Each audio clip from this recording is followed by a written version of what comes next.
pasar con la fase de eyección rápida y eyección lenta.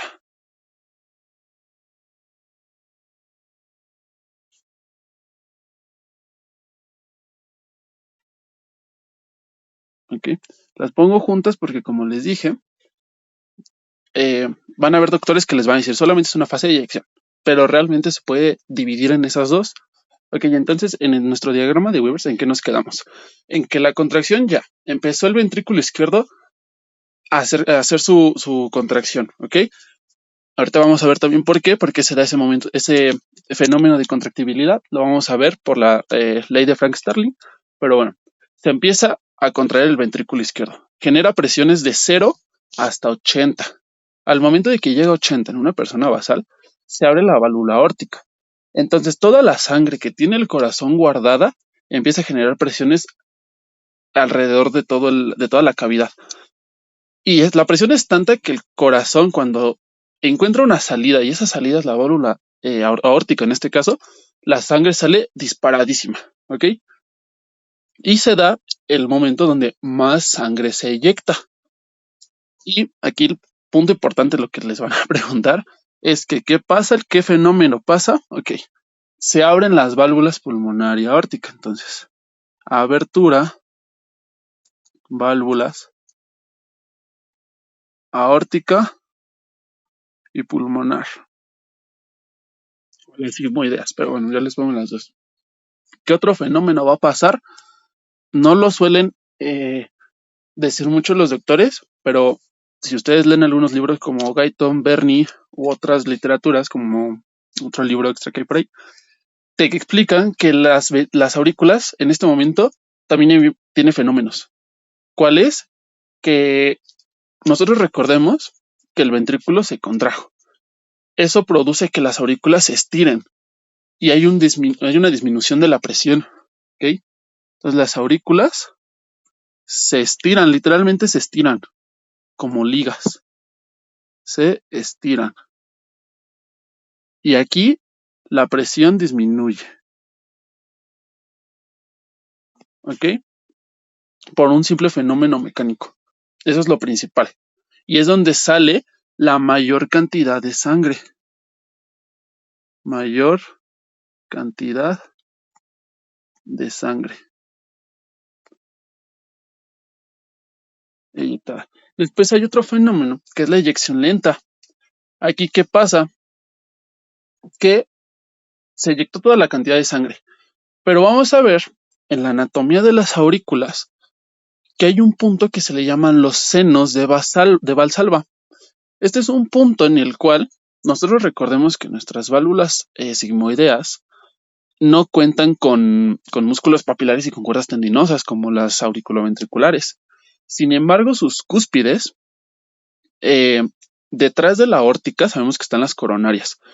Estas cúspides, al momento de que sale la sangre, no se pegan con los vasos. O sea, si se pegaran con los vasos, nos taparían las coronarias y no habría irrigación al corazón. Sino estas cúspides se quedan literalmente flotando en la sangre mientras sale. Esto permite que se genere un flujo turbulento detrás de esas cúspides, o sea, literalmente entre el endotelio, ahí está el endotelio, viene toda la sangre disparada y la cúspide, que va a ser de color rosita, aquí está la cúspide de nuestra válvula aórtica, que recordemos que son 3. Detrás de la válvula se genera un flujo turbulento que permite que la sangre pase por ahí, literalmente ahí se quede y entre a nuestro orificio de las coronarias y que las cúspides no se peguen al endotelio. ¿Ok? ¿Y qué pasa durante la eyección lenta? Pues bueno, hay mucha mayor presión de sangre y esto empieza a aumentar la presión en la aurícula. ¿Ok? Si nosotros nos vamos a nuestro diagrama de Weavers, se reúne. Bueno, si se acaba la reunión, les mando otro link. Entonces, bueno, regresamos a nuestro diagrama de Weavers. ya pasó la eyección lenta, ya salió la mayor cantidad de sangre. Y si ven, hay un punto entre lo que es el 6 y el 1, muy chiquitito, muy, muy chiquito, una pendiente muy chica. Esa es nuestra eyección lenta, ¿ok? Y con eso acabaríamos toda la sístole. Toda la sístole. Ahorita vamos a ir con la diástole. Pero hasta aquí, ¿tienen alguna duda? No, Muchas gracias, Berito. Entonces, vamos a ir ahora con la diástole.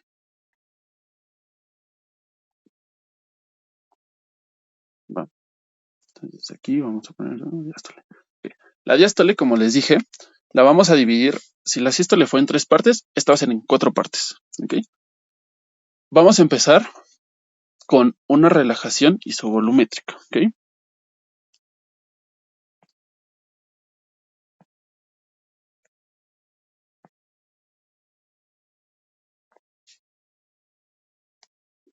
Listo. ¿Qué va a pasar en nuestra relajación? ¿Qué es lo más preguntable? Ok, lo más preguntable es el momento donde las 4 válvulas se encuentran cerradas. Esta pregunta siempre la hacen. ¿Por qué? Ok. Recordemos que acabamos de sacar toda nuestra sangre. ¿Qué va a pasar con el ventrículo? Que se va a quedar con presiones que va a empezar a disminuir. Literal, la presión empieza a irse para abajo, porque ya no hay sangre más que la sangre residual, pero recordemos que como mucho genera presiones de 5 a 15 milímetros de mercurio. ¿Cuánta sangre se expulsó? 70 milímetros. Ese es nuestro volumen latido. ¿Ok? Ahora, también se le llama volumen sistólico. No confundir con el volumen telediastólico. ¿Ok? Ahorita vamos a hacer la diferencia. Entonces, ¿qué pasa en nuestra relajación isovolumétrica? ¿Por qué es relajación isovolumétrica? Iso significa igual, volumétrica, mismos volúmenes. En este momento se nos van a relajar los ventrículos hasta llegar a presiones de 0. ¿Qué otra cosa es súper preguntable de aquí? ¿Qué es la fase que más energía consume? ¿Por qué? Porque sabemos que nuestras sarcómeras, si nosotros queremos entrar en un periodo de relajación muscular, ocupamos ATP para desfosforilar. Por eso es la parte que más energía consume. ¿Esto por qué? Por sarcómeras. ¿Ok? Entonces, puntos importantes, nuestras 4 válvulas cerradas. ¿Por qué? Porque ya no hay presión que nos abra la pulmonar. Y no hay presión todavía por parte de la sangre en las aurículas que nos abran nuestras válvulas AB. Entonces aquí, punto importante también, se va a dar el S2. Porque, ¿qué les dije? El S2, bueno, los ruidos cardíacos solamente se van a dar por 2 fenómenos. 1, cierre de válvulas. Y 2, fenómenos hemodinámicos, choques de sangre con sangre o sangre con ventrículos. Lo vamos a ver. Entonces el S2 es porque se van a cerrar. ¿Qué válvulas teníamos abiertas? Las válvulas sigmoideas. Entonces ya dejó de haber presión que nos las mantuviera abiertas. Ahora se cierran. Y aquí tenemos el S2, que cierre de válvulas laterales aórtica y pulmonar. Okay. ¿Con esto qué es? Finalizamos la sístole e iniciamos la diástole. Por eso a veces vamos a ver que la relajación isovolumétrica nos la meten en sístole. He leído que en algunos lados hasta lo ponen como una zona de transición, porque como tal, eh, pues no hay, digamos, que se decida si es sístole o diástole, porque marca el inicio de una, pero el final de la otra, entonces depende de dónde lo lean, pero donde yo más lo he visto es que lo ponen en una diástole. De hecho, hasta el diagrama que les mandé, creo que hasta lo meten diástole. Sí, lo meten diástole. Entonces, esos son los puntos importantes. Nuestro corazón se empieza a relajar. Isovolumétrica, porque como ven, los volúmenes se mantienen iguales. ¿Ok? Ahora vamos con el siguiente punto, que es el llenado ventricular. Aquí está.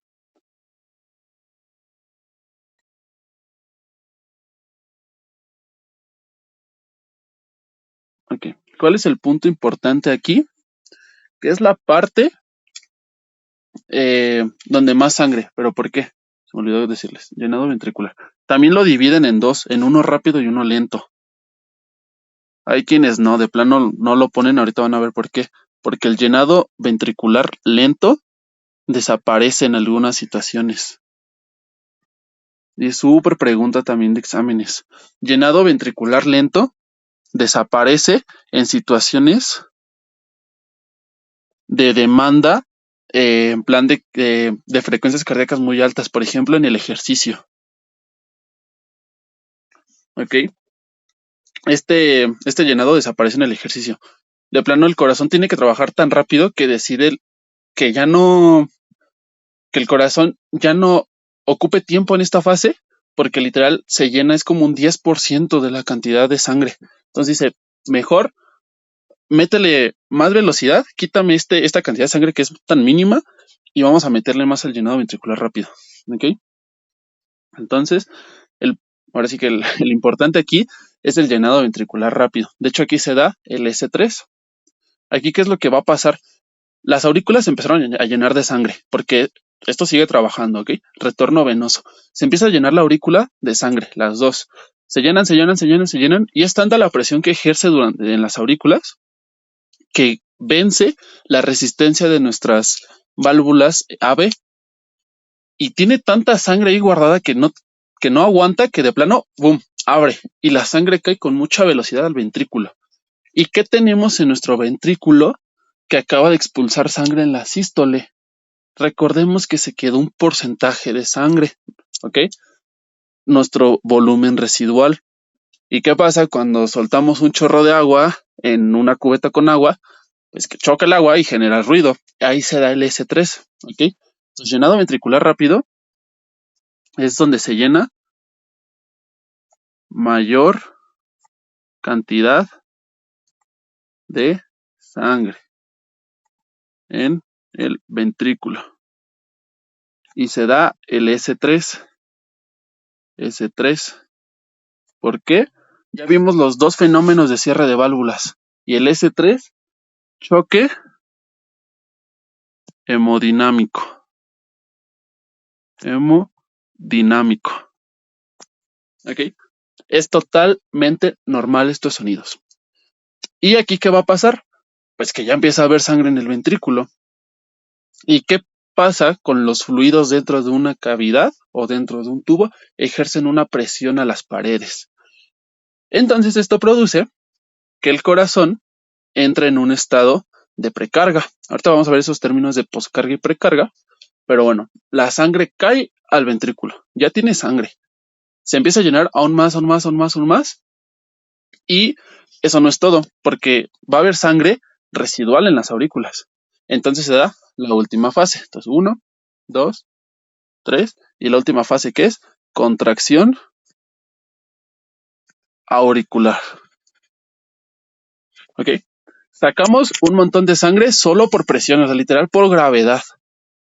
Pero como sabemos, no es toda la sangre que contiene. Hay un chorritito de sangre que se ha de haber quedado por ahí, ¿no? Bueno, las aurículas se van a encargar de ese chorritito de sangre, nos los va a mandar a nosotros.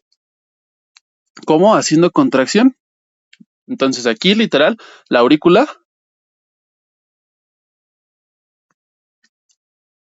termina de mandar sangre. Y aquí se da el S4. Muchos doctores no lo mencionan, pero sí es importante, porque S4, que ponerle una crucecita, porque es patológico. El S4 no se debe de escuchar. El S4 es patológico y ¿qué significa? Choque de sangre, pero esta vez con ventrículo rígido.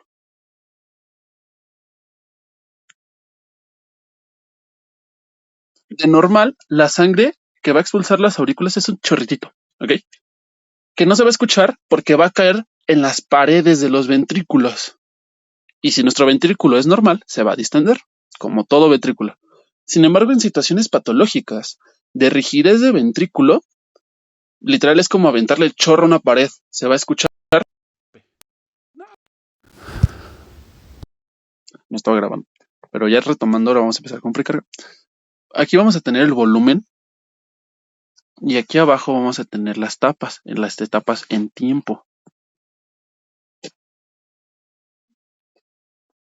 En tiempo, ¿ok? Y con la línea roja vamos a ver cómo se empieza a llenar de sangre.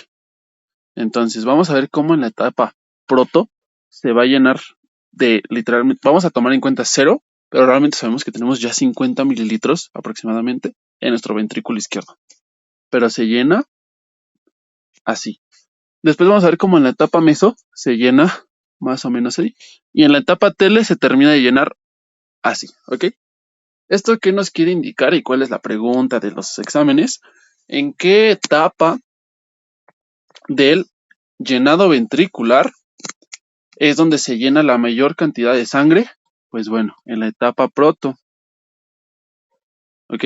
Porque en la etapa meso literalmente solo se llena esto. Y en la última solamente se va a llenar esto. Y por eso les decía, si nosotros estamos en una situación de ejercicio, el corazón va a decidir sacrificar esta etapa por tiempo. Así eliminamos la etapa meso, solo nos quedamos con la etapa proto, la etapa tele, reducimos el tiempo y podemos hacer que el corazón bombee más rápido sin necesidad de perder una gran cantidad de sangre, porque como les decía, esto aproximadamente es como el 10%, 15%, depende de dónde lo lean. Entonces es una cantidad de sangre que no nos va a afectar, ¿ok? Ahora, ¿esto cómo se puede ver afectado? Por ejemplo, en una estenosis mitral. En las estenosis de válvula mitral podemos ver cómo se llena así, luego así y luego así, ¿ok? Literalmente solo esto de sangre se llena. ¿Esto por qué se puede dar? Problemas como fiebre reumática, ¿ok? Y aquí, ¿cuál es el concepto que nos importa? Pues bueno, la precarga. ¿Que cómo se le define a la precarga? Es la capacidad, es la capacidad de las fibras ventriculares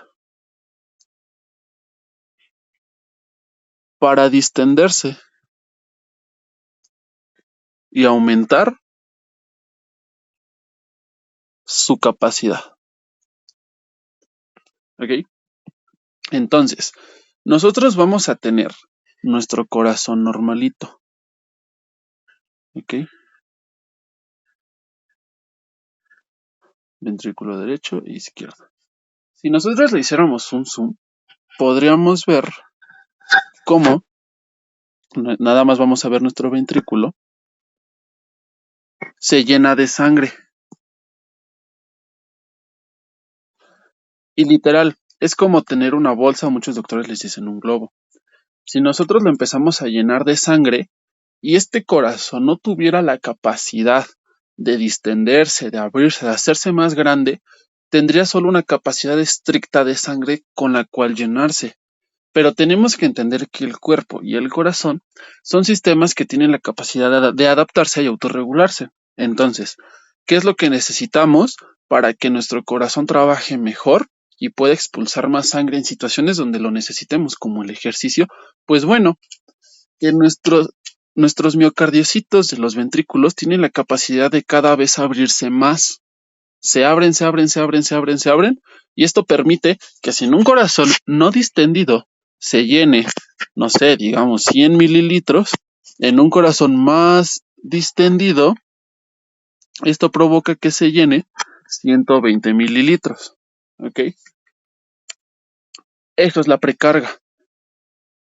No confunden con que es la cantidad de sangre que llena el ventrículo. No, es la capacidad que tienen los miocardiocitos de distenderse para poder captar mayor cantidad de sangre y almacenarla por más tiempo. Y junto con la precarga llegamos a otro tema súper importante, que es la ley de Frank-Starling. ¿Qué nos dice la ley de Frank-Starling? Bueno, que el corazón puede adaptarse a esas cantidades de sangre. Porque ¿de qué nos serviría que el corazón se llene de sangre si no tiene la capacidad de expulsarla? Bueno, como sabemos, las sarcómeras y demás es un sistema de puentes cruzados, ¿ok? Sabemos que están las cadenas de miosina, las cadenas de actina, la troponina. Aquí, ¿qué nos importa? La troponina C. ¿Por qué? Porque al momento de que nuestros puentes cruzados se abren, literal, aquí tenemos cadenas de actina y de miosina, al momento de que estos se abren aún más, por ley de Frank-Starling,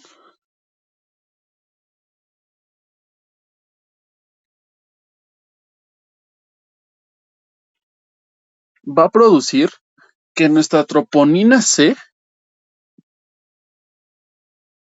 adquiera más afinidad,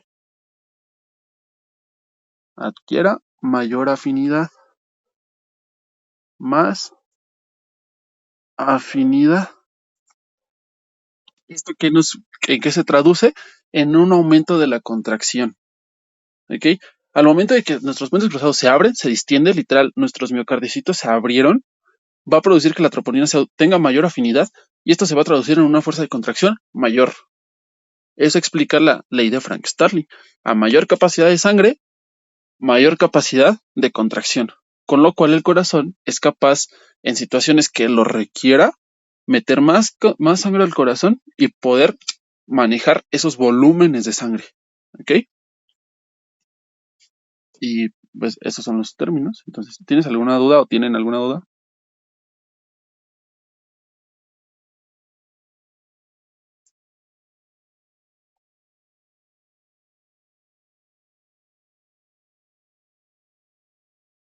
Creo que no. Entonces, vamos a pasar ahora con el siguiente tema que ya vimos entonces. Precarga, ciclo cardíaco. Y ahora vamos a ver postcarga.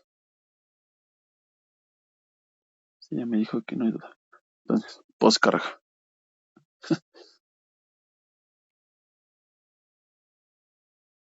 ¿Qué es la poscarga?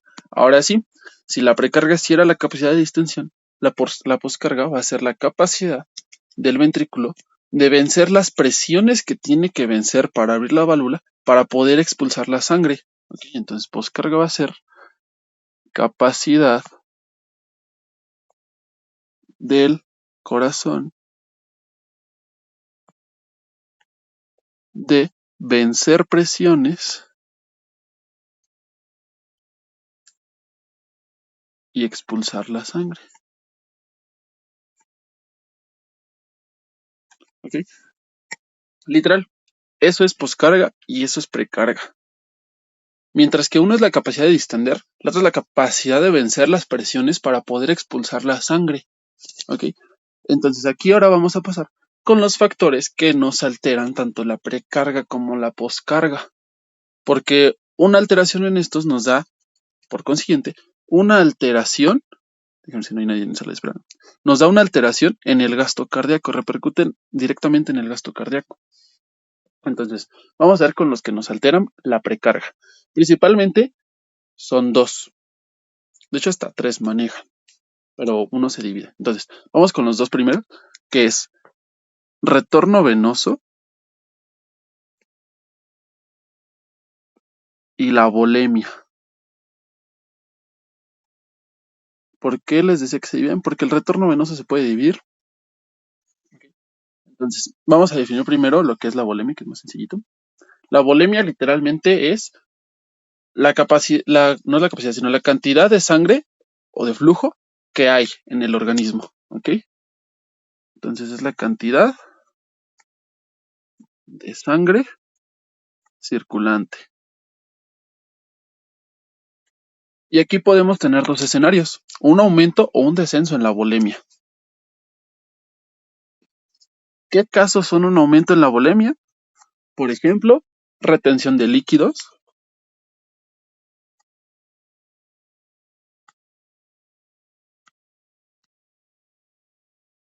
lo vamos a ver también, que es por regulación hormonal, principalmente por renina, por sistema renina, angiotensina, aldosterona,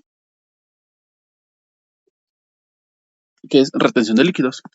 Entonces, es retención de líquidos, es transfusiones en plan que tú recibas la sangre que nosotros manejamos una cantidad de sangre normal y de repente nos meten 500 mililitros de sangre, eso es un aumento cañoncísimo luego en nuestra cantidad de sangre circulante.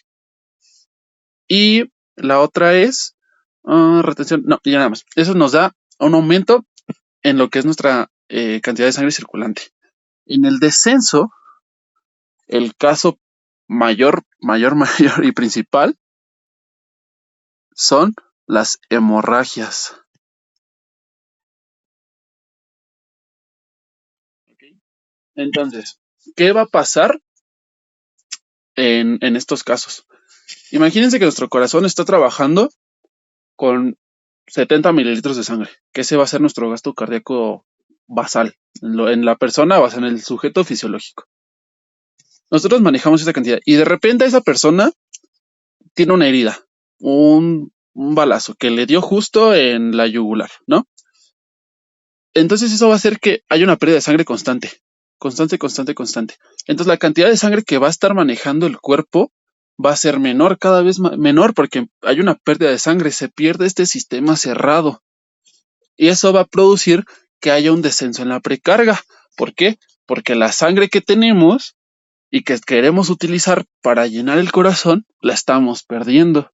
Eso se va a traducir en un gasto cardíaco menor, porque ¿qué es gasto cardíaco? Cantidad de sangre expulsada en el corazón por un minuto, que es dependiente de nuestro volumen latido. Y el volumen latido es dependiente de nuestra precarga, del volumen que metamos a nosotros, ¿ok? Entonces, por eso una hemorragia es muy peligrosa. ¿Por qué? Porque sabemos que gasto cardíaco es igual a volumen latido por frecuencia cardíaca. Imagínense que el volumen latido desciende. Entonces nuestro gasto cardíaco, que antes era grande, ahora es chiquitito. Nuestro volumen latido es chiquitito. ¿Qué es lo que va a hacer nuestro organismo? Aumentar la frecuencia cardíaca. Porque es lo único que tiene ahorita para mantener nuestro gasto cardíaco. Y si la frecuencia cardíaca aumenta, nuestro gasto cardíaco aumenta, y con esto nos mantenemos en estados basales mientras tenemos un descenso en nuestro volumen latido, porque el volumen latido va a estar determinado por nuestra precarga. Cuánta cantidad de sangre, cuánta distensibilidad va a aumentar en nuestro corazón. Por eso es muy importante la volemia. ¿Ok? Entonces, ahora vamos con el retorno venoso. El retorno venoso se entiende como la capacidad del cuerpo humano de regresar la sangre circulante arterial por el sistema venoso a nuestra aurícula derecha. ¿Ok? ¿Qué pasa, por ejemplo, en personas, este es otro término, por ejemplo, aquí lo que nos va a importar mucho va a ser la capacidad muscular? ¿Ok? Entonces aquí va a ser los músculos. ¿Ok? Porque el súper básico este término de las varices. ¿Por qué se dan las varices? Bueno, como sabemos, las venas sí se pueden contraer, sí, pero en el cuerpo vamos a ver, que voy a dibujar una personita, tiene sus bracitos, su tronco, su bracito, medio chueco, tiene sus piernecitas, ¿ok? ¿Qué es lo importante? Que él tiene su corazoncito aquí, ¿ok? Nosotros vamos a ver que el corazón es un punto un punto, yo le llamo como un punto de pivote, porque a partir de él, hacia arriba o hacia abajo, vamos a manejar presiones diferentes. Claro, siempre que el paciente esté en bipedestación, ¿ok?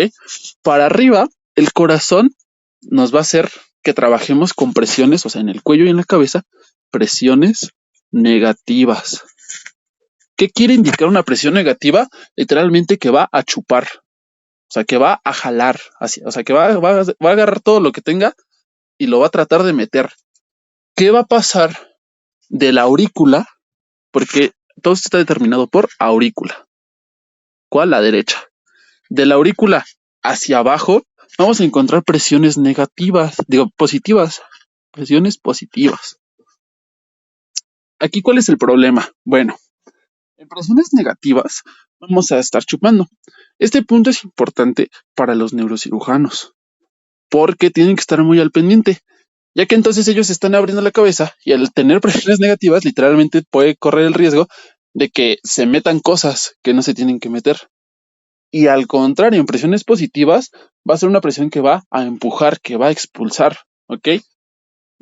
Entonces, ¿eso qué nos importa? Pues bueno, en que las venas de los miembros inferiores, por gravedad y por presión, la sangre va a ir hacia abajo, porque tenemos la presión que nos está empujando y tenemos la gravedad que todavía va en contra nuestra. Entonces aquí tenemos que recurrir de los músculos, ¿ok? De la contracción muscular, o sea, que nuestros músculos funcionen, literal, tenemos nuestra vena, y aunque sí tiene válvulas, sí, qué bonitas nuestras válvulas, pero las válvulas no nos van a expulsar la sangre para arriba, solamente va a impedir que la sangre no se regrese. Pero ocupamos que nuestros músculos, literal, funcionen y nos contraigan esta hacia acá, ¿ok? Imaginemos que aquí estamos en la pierna y estos son los gastrocnemios. Si los gastrocnemios no trabajan, no funcionan, no se contraen, no van a permitir que la sangre vaya en contra de todo lo que se le está oponiendo. Entonces la sangre se va a quedar hacia abajo. Entonces la sangre, si yo mandé 70 mililitros de sangre, 30 se fueron hacia los miembros inferiores y yo estoy esperando que 30 regresen, esos 30 ya no regresaron. ¿Por qué? Porque la persona estuvo todo el día acostada y aparte de la presión que va a tener por estar acostada, encima de todo, nuestra vena no va a mandar la sangre hacia arriba, se le va a ir estancando abajo. Entonces, esto si se forma o sea, si esto se presenta de forma crónica, vamos a presentar las famosas varices, ¿ok? Entonces, el retorno venoso está anclado literalmente a los músculos. Esa es una de las características. Otra es por presiones. Sabemos, esto ya es de hemodinamia, pero sabemos que la sangre se va a mover literal como lo vimos en bloque 1 y en todos los potenciales de acción, en un gradiente de presiones. ¿Ok? De donde hay mayor presión a donde hay menor presión. ¿Ok? Entonces, estos son los dos factores principales que alteran nuestra precarga. ¿Alguna duda? No, Muchas gracias. Ok, ahora vamos a ver con los factores que alteran la poscarga. Para esto les voy a poner una fórmula muy sencillita sobre presión. Y ya que estamos, les voy a explicar qué pasa en la hipertensión, porque esa fórmula nos va a explicar qué pasa en los hipertensos y por qué es tan peligrosa la hipertensión. Después de ese tema, necesito que me digan qué tienen duda para ver los temas, porque me puede ir a hemodinamia o a cualquier otro tema que quieran, porque ya este tema lo podemos relacionar con hemodinamia. Entonces, para la presión tenemos esta fórmula que literal es flujo sanguíneo, lo pueden expresar así o como una Q, es lo mismo, pero la Q a veces la podemos confundir, por resistencia periférica. ¿Ok? Va, después de este tema nos vamos con hemodinamia, porque creo que es además lo que más les van a preguntar, lo que los doctores no abarcaron tanto. Entonces, la presión está determinada por el flujo sanguíneo y por la resistencia periférica. Esta fórmula la podemos sustituir por presión es igual flujo sanguíneo, pero el flujo sanguíneo, ¿qué creen? Es lo mismo que gasto cardíaco por resistencia. Y a su vez esta fórmula aún la podemos hacer más larga si queremos, porque gasto cardíaco, que es volumen latido, perdón, volumen latido por frecuencia cardíaca por resistencia periférica. Okay. ¿Qué nos quiere decir esto? Que si cualquiera de estos tres factores se ven alterados, 1, 2 o 3, va a repercutir directamente proporcional a nuestra presión. ¿Ok? Entonces ahorita vamos a meternos al tema de hemodinamia y de presión. Pero es importante que se queden con estos temas, con estos conceptos, porque esto nos quiere indicar que cualquier alteración va a repercutir directamente a nuestra presión arterial. ¿Ok? ¿Qué es el punto aquí con los hipertensos? Bueno, los hipertensos van a tener un aumento en la presión, pero no va a estar determinada por su flujo sanguíneo, sino porque van a tener la resistencia periférica súper aumentada. Súper aumentada. ¿Ok? Ahora, ese es el preámbulo para la poscarga. Porque como les dije, la poscarga es la fuerza de presión que va a tener que vencer el corazón para poder expulsar la sangre. ¿Ok? ¿Y qué les dije? ¿A qué presión se abría la válvula aórtica? A 80 milímetros de mercurio. En estado basal, en un sujeto normal, en un sujeto con hipertensión, con placa de ateroma en la aorta, con vasculitis, con poliarteritis nudosa, cualquiera de estas que nos alteren la presión arterial, la presión arterial sistémica principalmente, va a producir que nuestro corazón tarde más aún en abrir esa válvula. ¿Y qué pasa cuando un músculo trabaja tanto? Hipertrofia. ¿Ok? Entonces, aquí, ¿qué es lo importante? Que uno de los factores que altera la poscarga va a ser el aumento en la presión arterial. ¿Ok? ¿Por qué? Por las resistencias periféricas.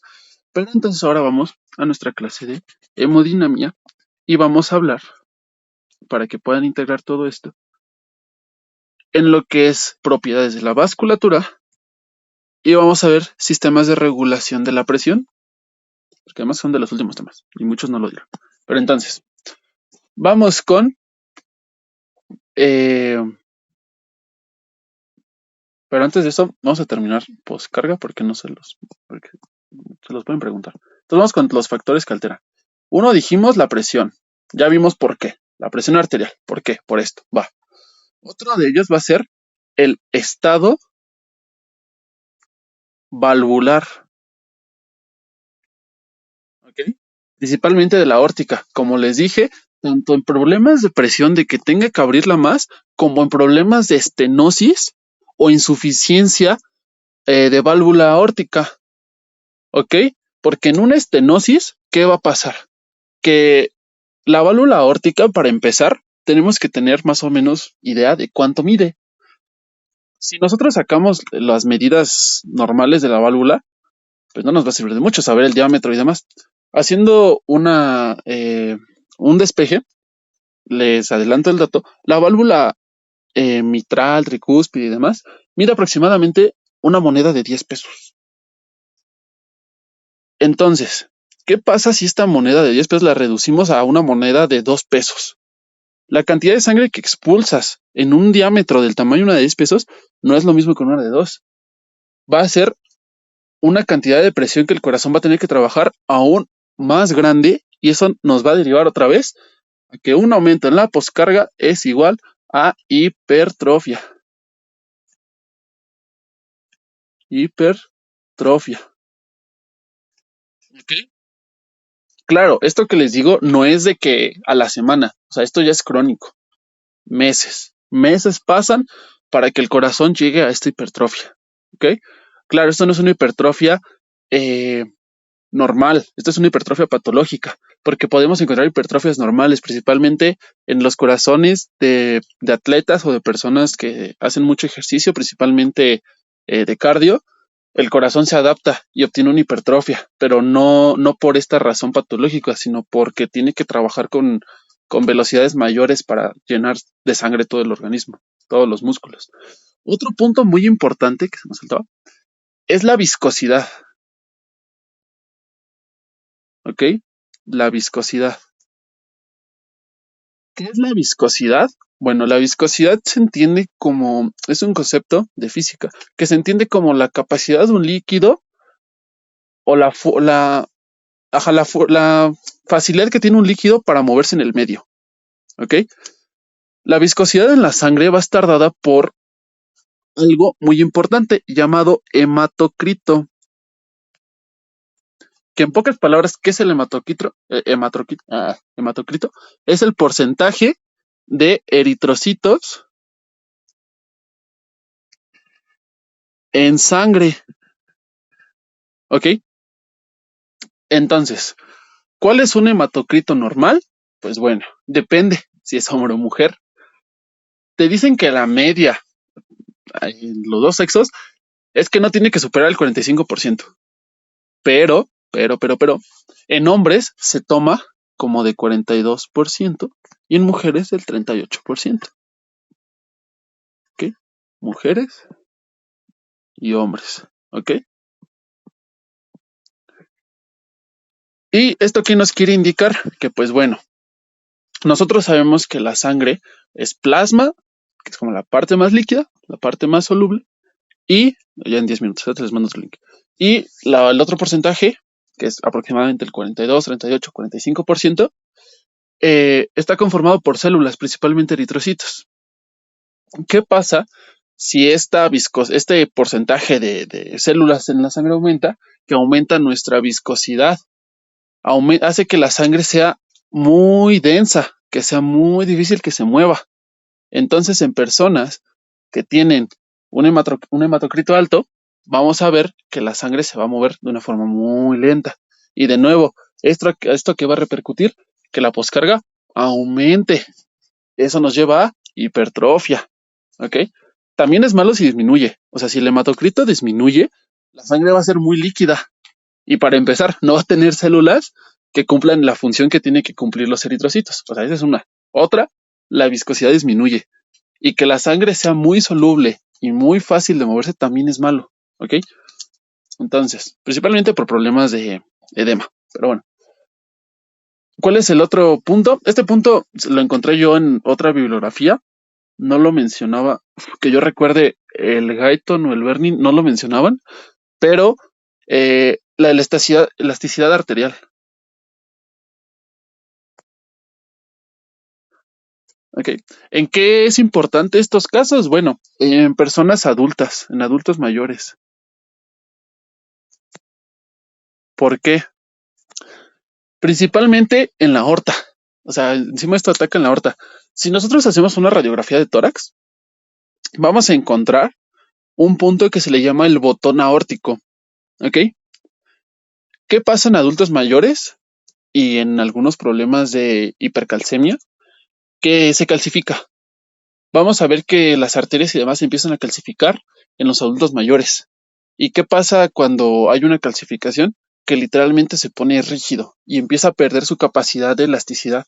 Esto explica por qué en los adultos mayores la presión, o sea, por qué los adultos mayores trabajan con presiones altas y algunos se vuelven hipertensos. Porque conforme avanzamos en la edad, se empieza a calcificar y pierde su capacidad de elasticidad. Entonces, si en una radiografía nosotros encontramos, y los voy a mandar al grupo, un botón aórtico grueso, significa una calcificación. Entonces, ¿qué pasa si nuestra arteria pierde nuestra capacidad de elasticidad? Que su capacitancia, ahora vamos a ver todos esos términos, pero su capacitancia, en pocas palabras, la capacidad que tiene de mantener una cantidad de sangre o un flujo de sangre dentro de ella sin, literalmente sin romperse, se pierde. Entonces, imagínense que nosotros mandamos la sangre a una presión altísima, o sea, sabemos que sale disparada a una pared rígida, la sangre no se va a mantener ni se va a ir con la presión necesaria a todos los sistemas, sino hasta la sangre se puede regresar y el corazón tiene que trabajar con presiones aún mayores y nos lleva otra vez a una hipertrofia. ¿Ok? Entonces, ¿alguna duda con poscarga? Yo, Gracias. Entonces, ahora sí vamos a entrar de lleno a hemodinamia. Pero yo creo que les voy a mandar un nuevo link para que no se nos corte a la mitad, porque hemodinamia me interesa que sí les quede muy clarito. No, porque además sí es hemodinamia y regulación es un tema muy importante. Entonces, les voy a mandar un nuevo link, ¿va? Entonces corto y les mando un nuevo link. Pues vamos a empezar con lo que es hemodinamia. Y pues ya teníamos nosotros lo que ya es el tema de presión, entonces vamos a incluirlo aquí. Pero para hablar de hemodinamia, tenemos que definir tres conceptos muy importantes. Vamos a empezar con flujo. ¿Qué es flujo? Para empezar hemodinamia, pues hablamos de la dinámica que va a seguir la sangre en el organismo, ¿ok? Entonces, como el comportamiento de la sangre en los vasos, en el corazón, en todos lados, ¿ok? Por esto tenemos que entender que la sangre pues va a funcionar como un líquido, pero más denso que el agua, aproximadamente 3 a 8 veces más denso que el agua. Entonces, ¿qué es flujo? Flujo se puede definir como la cantidad de sangre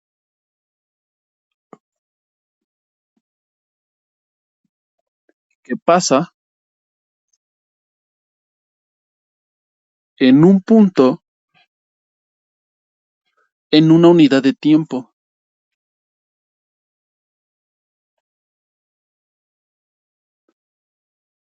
¿Ok?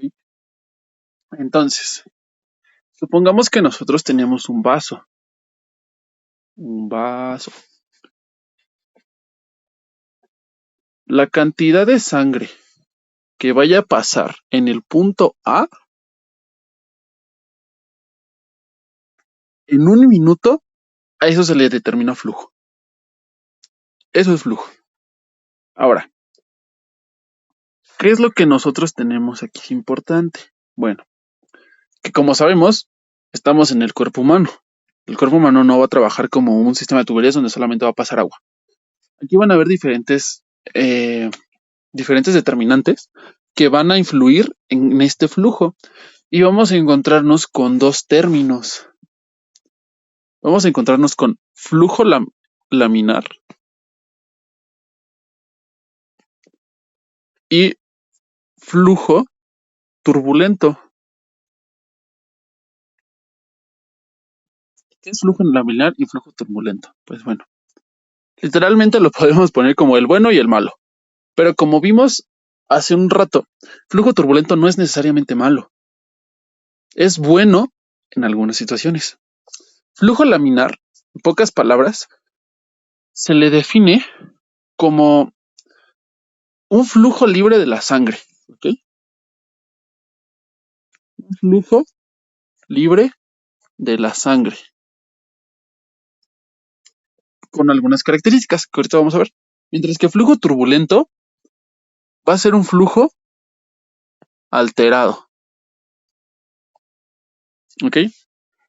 ¿Cómo lo podemos ver? Bueno, flujo laminar lo vamos a ver en vasos que no tengan ninguna alteración. De una vez el vaso de flujo turbulento. ¿Ok?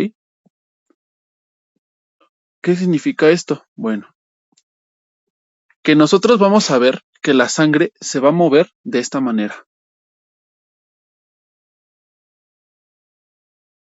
Vamos a ver que se va, yo le llamo como en bala. Y vamos a ver que vamos a encontrar vectores. Un vector aquí, otro vector acá, un vector más largo. ¿Ok? ¿A qué se debe esto? Bueno, se le llama flujo laminar porque vamos a ver, imaginémoslo en 3D, que literalmente se le divide en láminas al flujo. ¿Por qué? Porque hay vectores más chicos, vectores más largos, vectores más grandes, más rápidos. ¿Esto a qué se debe? Bueno, como recordamos, la sangre tiene viscosidad dada por las células. ¿Ok? Déjenme ver si participan de... Sí, ya. Entonces, la sangre tiene una viscosidad. Cuando la sangre pasa pegada, o sea, la sangre que pasa pegado al endotelio, empieza a tener eh, fenómenos de fricción.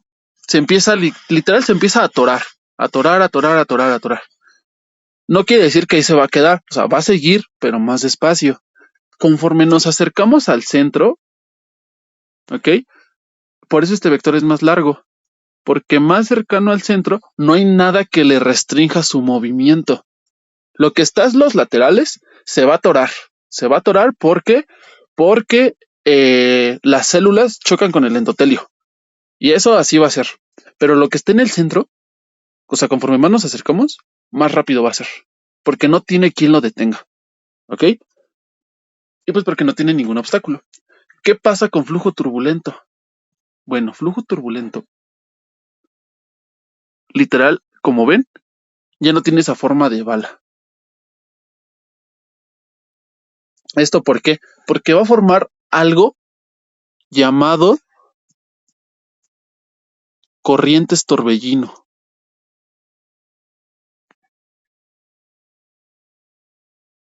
que lo podemos ver así, literal, un montón de flechas que no saben a dónde van a ir, ¿ok? Sangre que hasta se puede regresar, sangre que va más lento, sangre que choca, es un revoltijo, dado por qué, principalmente por un obstáculo. Imagínense que aquí la vena del señor es un señor gordito. ¿Y esto qué nos va a dar? Principalmente problemas de aterosclerosis. ¿Qué pasa si la sangre que viene bien bonita de aquí llega para acá y se choca con la pared de una placa de aterosclerosis? Pues que va a chocar, pero la sangre sigue corriendo, o sea, la sangre no para, la sangre va a chocar y la que chocó se regresa, pero la que regresa va a chocar con la que viene, entonces es un revoltijo, es un revoltijo. Y entonces esto va a provocar corrientes torbellino que van a producir que el flujo no sea continuo, sino que el flujo sea turbulento, que el flujo ande de aquí para allá, revoltijo y no sepa ni para dónde va. ¿Ok? Eso es bueno y malo. Malo, ¿por qué? Porque, pues claro, en una arteria no queremos eso. Pero como les dije, en las cúspides de nuestras válvulas nos sirve para que entonces nuestras cúspides no choquen con el endotelio de nuestra aorta. Así las válvulas no se queden pegadas al endotelio y luego ya no regresen a donde tienen que regresar. Esto gracias a que sabemos que no tenemos cuerdas tendinosas. Entonces, ¿quién nos va a regular eso? El flujo turbulento. Y automáticamente esto nos va a producir que en la aorta hay una circulación coronaria y la sangre del flujo turbulento que está ahí dando vueltas en ese microespacio se meta a las coronarias y hay irrigación al corazón. ¿Ok? Eso es flujo. Ahora vamos con otro concepto llamado resistencia. Y vamos a ir con una ley, que está viene con una fórmula, que es la ley de Ohm. Van a ver que en los libros de física hay un montón de fórmulas, la mayoría no importa mucho, sino que lo que importa es entenderlas para poder ver en qué repercute una alteración en ese parámetro que nos va a dar en nuestro, por ejemplo, ahorita el flujo o, por ejemplo, anteriormente en la presión. ¿Ok? Entonces vamos con resistencia. ¿Qué es resistencia? Como en todos los salones lo dicen, es la fuerza que se opone a algo. ¿Ok? En este caso sería la fuerza que ejerce el vaso en contra de su contenido, o sea, la sangre. ¿Ok? De hecho, esto nos determina pues, que hay una presión, ¿no? Aquí tenemos nuestro vaso y va a tener sangre corriendo por aquí. ¿Ok? Hasta ahí todo bien. ¿Pero qué creen? Hay una fórmula, bueno, una ley, que es la ley de Ohm. ¿Qué nos dice la ley de Ohm? Bueno, la ley de... Ay, no me acuerdo si se escribió así. ¿Ohm? Creo que no, pero tal la checo. Lo importante aquí es, ¿qué nos da la ley de Ohm? La velocidad del flujo o el flujo es igual al gradiente de presiones sobre la resistencia. ¿Ok? ¿Esto a qué nos lleva? Bueno, imagínense que tenemos aquí nuestro vaso con sangre corriendo y hay una resistencia en todo el vaso. ¿Ok? Y nosotros aquí arriba tenemos un gradiente de presión, punto 1 al punto 2. Y pues aquí tenemos nuestro flujo de sangre. ¿Ok? Si nosotros aumentamos este gradiente de presión, quiere decir que, como recordemos en matemáticas, lo que está arriba va a repercutir directamente proporcional al flujo. Entonces, un aumento en la presión es un aumento en el flujo. ¿Qué va a pasar, por ejemplo, con la resistencia? La resistencia o lo que está bajito nos quiere indicar que va a ser inversamente proporcional. ¿Qué quiere decir? Que lo que disminuya aquí abajo va a producir un aumento aquí arriba. ¿Ok? Pero lo que aumente va a producir un efecto contrario, la disminución. Traducido, ¿qué nos quiere decir? Que un aumento en la resistencia va a haber una disminución de flujo y una disminución en la resistencia va a haber un aumento en el flujo. Esto se traduce en vasodilatación y vasoconstricción de los vasos. ¿Qué quiere indicar? Que en un vaso donde haya vasoconstricción o donde de plano sea más chico, pasando de arterias sistémicas, arteriolas y capilares, la velocidad del flujo va a ser más chica conforme nos acerquemos. Y esto tiene lógica. ¿Por qué? Porque en los capilares nos interesa que la sangre pase rápido o que pase lento. Nos interesa que pase lento, porque en los capilares es donde vamos a tener el intercambio de sustancias. Entonces, capilares, como sabemos, la unidad más chica de nuestro sistema cardiovascular. ¿Qué nos interesa? Que tenga una resistencia baja, para que entonces la velocidad del flujo sea, perdón, baja. ¿Ok? Entonces, ¿esto a qué nos va a qué nos va a llevar? Que en los capilares la velocidad sea baja. ¿Ok? Y esto nos va a llevar a otra fórmula, lo que le llaman la ley de la cuarta potencia. ¿Ok?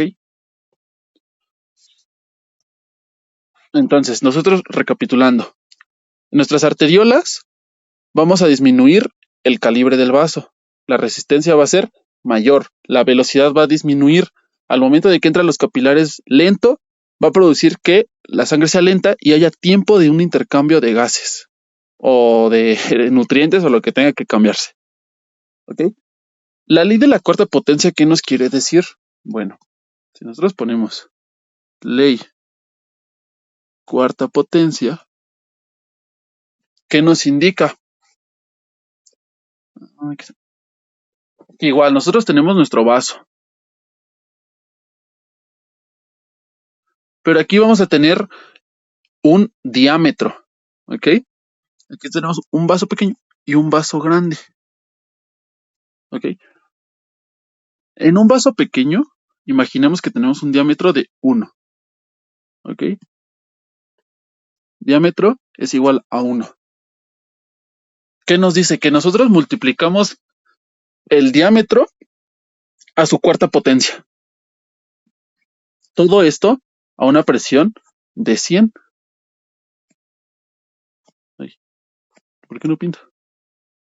No pinta. No pinta. No pinta mi pluma. Esperen. Aquí pintar. Ahí está. A una presión de 100 milímetros de mercurio. Entonces, nosotros multiplicamos el diámetro a su cuarta potencia. Esto nos va a dar 1, ¿qué? Mililitros sobre minuto. Pero ¿qué pasa si tenemos un diámetro de 4? 4 a su cuarta potencia, 256 milímetros sobre minuto. Entonces, esta fórmula nos va a llevar a que conforme más grande sea el vaso, mayor cantidad de flujo va a haber. Y conforme más chico sea el vaso, menor cantidad de flujo va a haber. Entonces, estos dos conceptos, resistencia, diámetro y flujo, están en relación y nos explica que la sangre vaya lento en arterias, bueno, en arteriolas y capilares y vaya rápido en arterias sistémicas y arterias grandes. ¿Por qué? Porque en las arterias grandes ocupamos que la sangre se distribuya, pero en las arterias chicas, más que nada en lo que son arteriolas y principalmente capilares, ocupamos que la sangre vaya lento en los capilares. Las arteriolas, ahorita vamos a ver, son literalmente una llave de paso que controla la presión. ¿Pero hasta aquí alguna duda? No, ninguna. Va.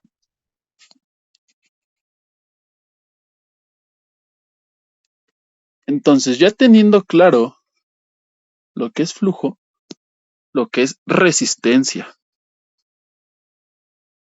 y lo que es flujo turbulento, flujo laminar, factores que alteran el flujo, vamos a ver ahora qué va a pasar. Ta, ta, ta, ta, tam. Aquí.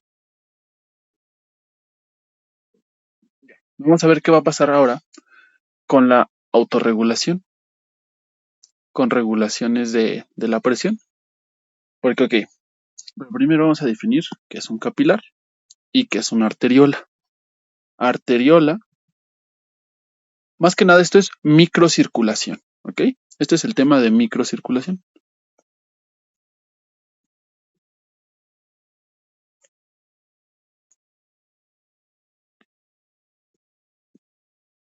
Ok, ¿qué es la microcirculación? Literalmente la parte del sistema cardiovascular chiquita, ¿ok? Arteriolas, capilares, ¿ok? ¿Qué conceptos tenemos que tener aquí? Bueno, las arteriolas yo les llamo las llaves de paso. ¿Por qué? Porque vamos a tener nosotros este esquemita donde vamos a tener nuestra circulación arterial, que va a llegar aquí, va a llegar aquí. Va a subirse para acá, va a abrirse para acá, va a bajar, va a bajar. Y aquí vamos a tener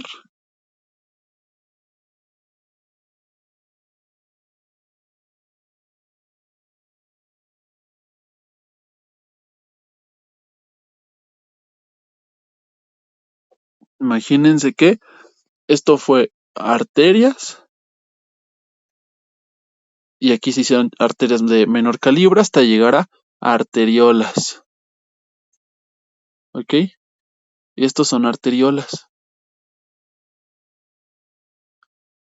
Al llegar a las arteriolas, esto se va a hacer aún más chico y vamos a llegar a lo que son los capilares.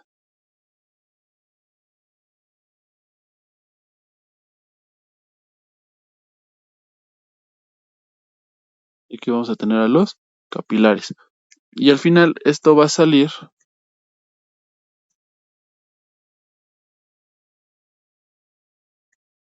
al sistema venoso. ¿Ok? Entonces, aquí tenemos arterias.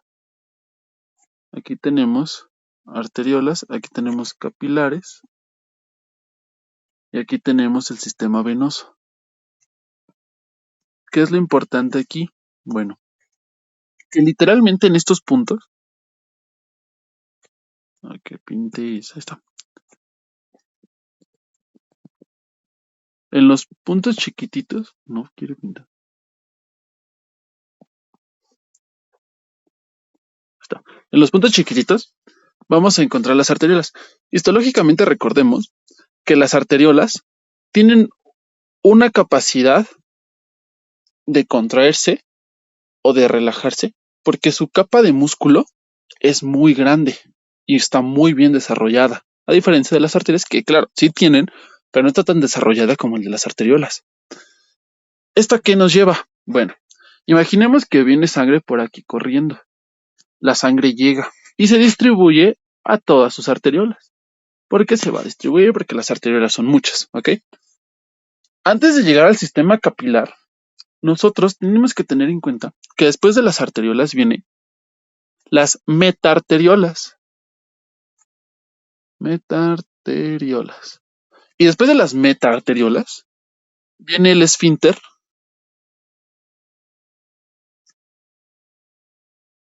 precapilar. ¿Ok? Entonces, las arteriolas nos van a servir porque tienen un músculo tienen mucho músculo. ¿Ok? Entonces, imaginemos que viene la sangre. Viene la sangre por aquí. Se mete a nuestras arteriolas. Pero ahorita vamos a ver por los sistemas de regulación. Imaginemos que aquí en este punto, esta arteriola se contrae. Entonces la cantidad de flujo que va a pasar es menos. Pero aquí va a pasar mucho más, y va a seguir pasando. Y va a llegar al sistema capilar. ¿Ok? ¿Por qué? Porque nuestra arteriola se contrajo. Entonces esto nos va a provocar que aquí se quede más sangre, que se regrese, pero aquí va a haber una vasoconstricción. Vasoconstricción. Y en las demás, porque hay más sangre, va a haber más vasodilatación. Y ya después aquí va a llegar la sangre a menor velocidad y va a llegar menor sangre y va a llegar a los lechos capilares. ¿Ok? ¿Qué es importante aquí recalcar? Bueno, que la arteriola es la que nos va a determinar la presión en todo el cuerpo, porque esto está pasando solamente en una pequeña porción. Ahorita es así, si quieren, en solo un pedacito, un centímetro de hígado. Esto pasa en todo el cuerpo. Entonces aquí ya hubo un aumento de la presión. Aquí la presión aumentó, pero en los otros lados la presión disminuyó. Y en otros lados también aumentó. O sea, esto está pasando en todo el cuerpo. La presión se está modificando en todos lados por estas cosas, por las arteriolas. ¿De qué nos sirven las metarteriolas y los esfínteres? Bueno, son otros mecanismos extra de la regulación, porque si el esfínter precapilar se cierra, pues es aún más vasoconstricción, es menos sangre que entra, ¿ok? Pero, pues las literaturas lo mencionan, hay que mencionarlo. Creo que la facultad no lo menciona ni el temario, pero hay que tener en cuenta que no solamente son las arteriolas, sino las metarteriolas y los esfínteres precapilares, ¿ok? ¿De qué nos sirven las metarteriolas? Bueno, las metarteriolas van a tener una capa muscular inconstante. Va a haber en algunos lados y en otros lados no. O sea, viene aquí nuestra metarteriola y va a haber aquí que un poquito de músculo, que aquí ya no, pero aquí sí, pero aquí sí, pero acá ya sí, y acá no, y acá no, y acá no. ¿Eso de qué nos va a servir? Que, como recordemos, mientras más nos acerquemos a los capilares, menos músculo, menos capas, y solamente nos va a quedar puro endotelio, pura túnica íntima, ¿ok? ¿Eso de qué nos sirve? Pues bueno, para empezar a hacer el intercambio de nutrientes, ¿ok? Entonces, ya teniendo bien definido qué es una arteriola y para qué nos sirve, ahora sí podemos pasar a los capilares y de lleno a la microcirculación. Aquí hay muchas fórmulas y muchos números que van a ver en los libros, como Guyton principalmente, y Bernie trae mucha fórmula. Pero esos números no nos sirven ahorita. Lo que nos sirve es entender por qué lo que viene en los vasos sale al intersticio, lo que está en el intersticio es, digamos, absorbido, no es absorbido, más bien es drenado por el sistema linfático. ¿Y cómo es que lo que está en el intersticio no se mete a los vasos? ¿Ok? ¿Por qué? Porque vamos a dibujar aquí un capilar. ¿Ok? Esto es haciéndole un super zoom. Aproximadamente las fenestraciones de los capilares es de aproximadamente 5 o 6 nanómetros. Sí, creo que eran nanómetros. Chiquititos, chiquititos, chiquititos, chiquititos. ¿Ok?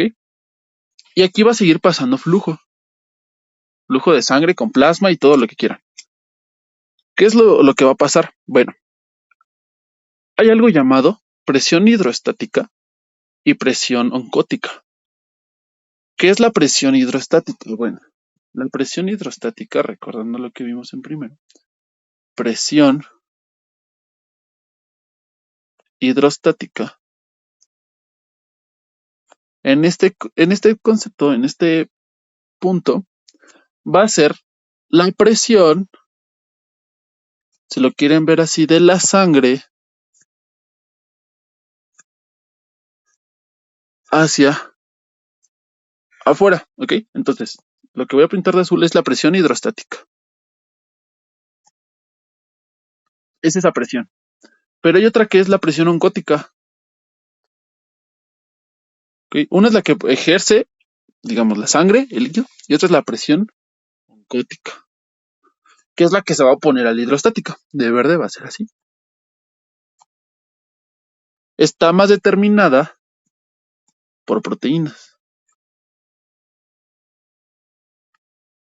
por otros, por otras macromoléculas. Presión, vamos a ponerle que se opone a la hidrostática. Me voy para arriba porque no me cabe. Entonces, ¿qué es lo importante? Que aquí tenemos nuestro capilar. ¿Qué es lo que vamos a tener afuera antes de llegar a una célula? ¿Ok? Estas son células. Las células tienen que estar muy cerquita de los capilares porque si no, no les llegan los nutrientes. Todo el espacio que tenemos aquí se llama intersticio. Intersticio. Deben checar si no hay nadie en sala de espera. No. Entonces, todo lo que tenemos ahí se llama intersticio. Entonces, en el intersticio van a haber muchas macromoléculas. Entre ellas van a haber peptidoglucanos, va a haber ácido hialurónico, va a haber gel intersticial, un montón de macromoléculas que se van a oponer a esa fuerza que está metiendo, que está ejerciendo la hidrostática, ¿ok? Pero la fuerza hidrostática es mayor. Como les digo, hay muchas fórmulas. Si quieren, después les mando una captura con, o bueno, un apunte con todos esos datos. Pero ahorita lo que me importa, que es para sus exámenes, es que se queden que la presión hidrostática va a ser mayor y le va a ganar a la presión oncótica. Entonces esto va a permitir que nada se meta al vaso. Nada de lo que no tiene que haber en el vaso no se va a meter. ¿Por qué? Porque la presión oncótica va a ser menor a la hidrostática. Entonces, todo lo que venga en el vaso se va a salir hacia el intersticio y va a provocar que los nutrientes que vienen en ese flujo sanguíneo salgan a las células y se nutran. Esa es la razón por la cual no hay un desbalance y no hay cosas que no se tienen que meter al vaso, ¿ok? Aquí hay un pequeño protagonista, que lo voy a intentar ver, que es el sistema linfático. ¿De qué se encarga el sistema linfático? De drenar todos los desechos o todo lo que no está, pues sí, en pocas palabras, todos los desechos, todo lo que no, lo que no se tiene que llevar el vaso, se lo va a llevar el sistema linfático, ¿ok? Porque las arterias, ahora, mira, porque los capilares van a drenar al final en las vénulas, ¿ok? Y ya se va a ir todo lo que no se tiene que ir, que es la sangre sin los nutrientes, porque ya se los chupó aquí el intersticio. El sistema linfático, no sé si se han preguntado por qué, cómo es que drena lo que tiene que drenar. Bueno, porque el sistema linfático maneja presiones negativas.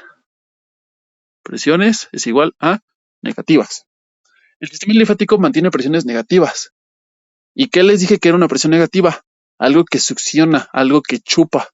Por eso el sistema linfático es capaz de, sin ningún intermediario, como músculos, bueno, sí, en este caso sí, presiones, como músculos, como proteínas, como temperatura, no necesita nada para drenar todo lo que tiene que drenar, más que la pura presión, que es presión negativa.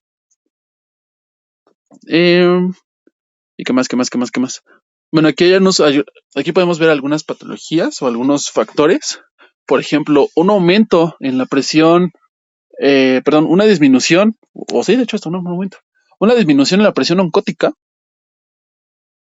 va a hacer que se salga más de lo que se tiene que salir.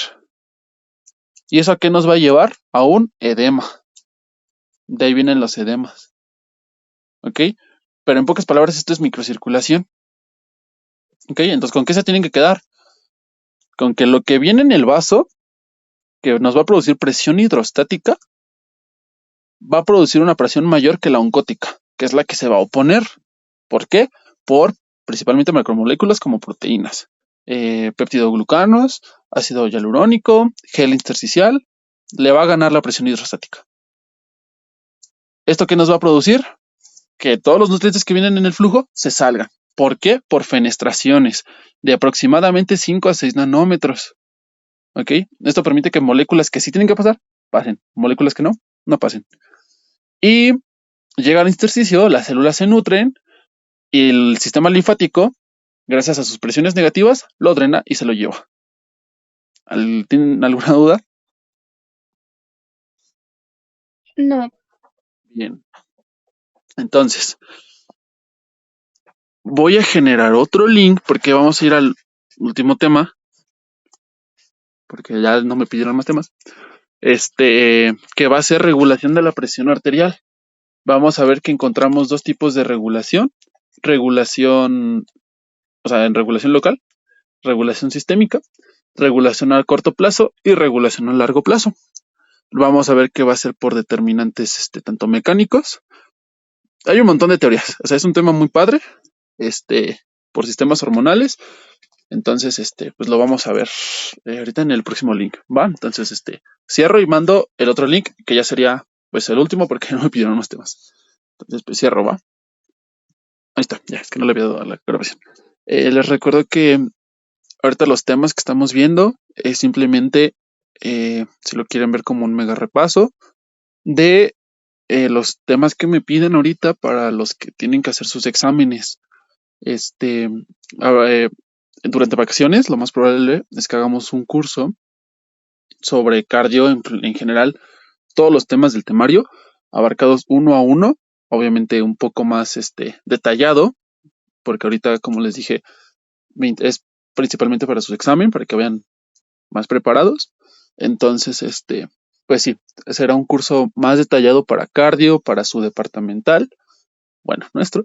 Y para los que les interese cardio, también más adelante haré uno sobre interpretación de electro, interpretación de un electro normal, lo vamos a ver aquí, pero interpretación de un electro patológico y auscultación de ruidos cardíacos, junto con, obviamente, lectura de auscultación de ruidos cardíacos, soplos y demás, bastantes patologías de electro.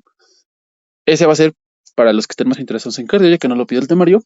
También lo haré para quien guste entrar y demás. Pero bueno, como les dije, es más rápido, es más, sí es detallado, sí, pero hasta cierto punto porque no les van a preguntar muchas cosas ahorita a sus profesores, sino más para DEPA. El de DEPA lo haremos probablemente en vacaciones, también para que ustedes tengan más tiempo, ¿va?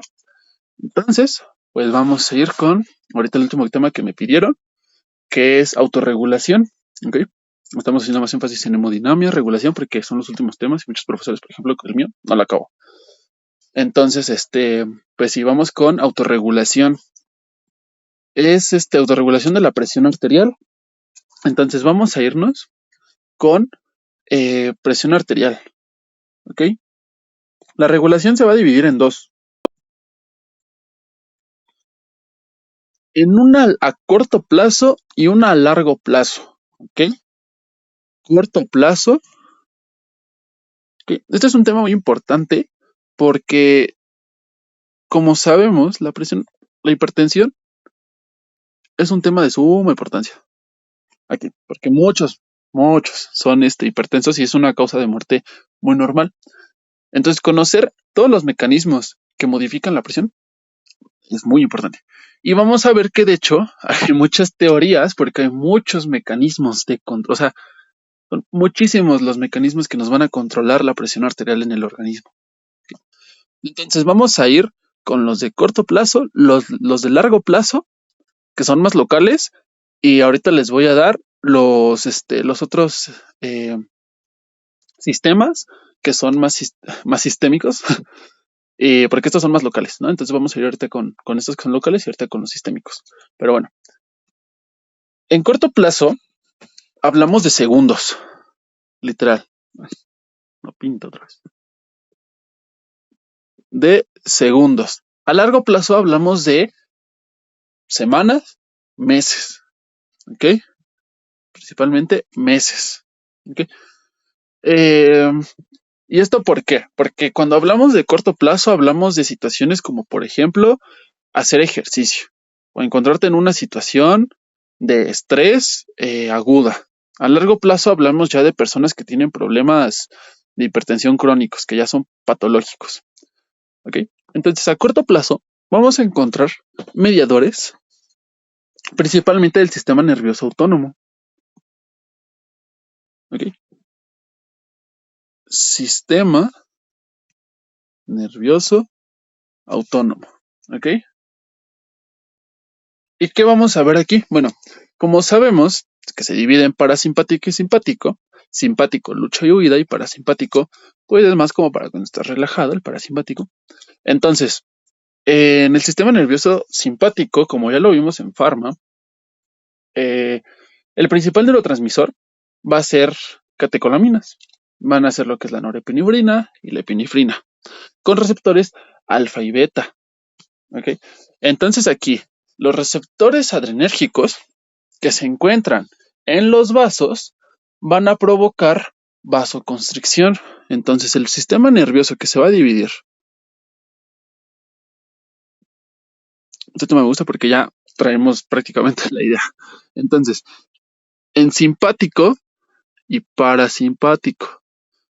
En simpático vamos a encontrar adrenalina y noradrenalina.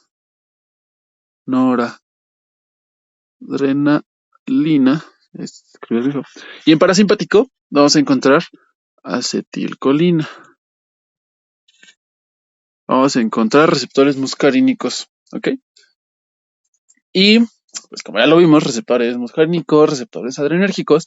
Cuando llega cualquier catecolamina, como por ejemplo adrenalina, noradrenalina, ¿qué nos va a provocar? Pues bueno, en el simpático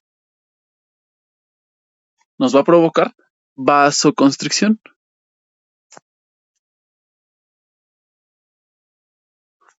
Mientras que el parasimpático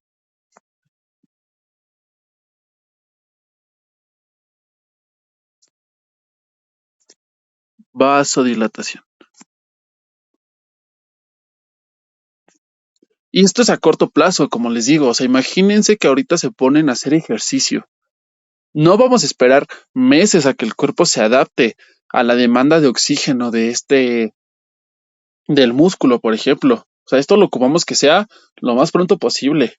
O si tenemos que correr una situación de peligro, tenemos que hacerlo en cuestión de segundos. Es por eso que entonces vamos a tener una activación del sistema nervioso. ¿Pero por qué? Ah, bueno, aquí vamos a llegar entonces a varoreceptores y quimiorreceptores. ¿Ok? O sea, entonces todo este sistema nervioso va a estar mediado por receptores, como les dije, varoreceptores y quimiorreceptores, principalmente varoreceptores, porque los varoreceptores nos van a identificar aumentos o descensos en la presión. ¿Ok? ¿Dónde se encuentran estos varoreceptores? Porque esto sí sí me han preguntado bastante. Entonces, los varoreceptores, su localización es seno carotidio,